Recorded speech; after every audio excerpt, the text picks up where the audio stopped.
भगत जी शिवनाथ जी बेटी ना जाए भगत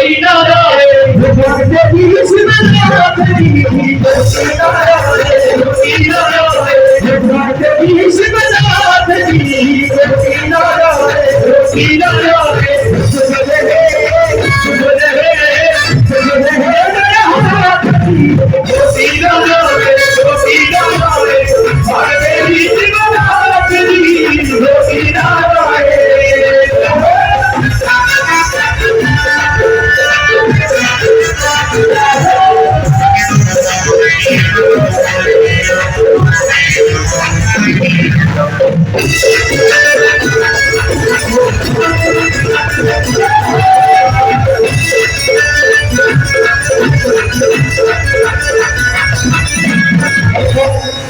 भजन है मां पार्वती को तो भोले शंकर जी नहीं है जो मेरा ब्याह होता नहीं पता सी भोले शंकर महाराज कैसे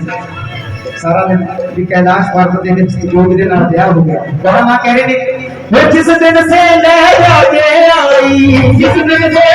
जाके आई शक्ति जोत में सर कहाई शक्ति जोत में जिस दिन से जाके आई शक्ति जोत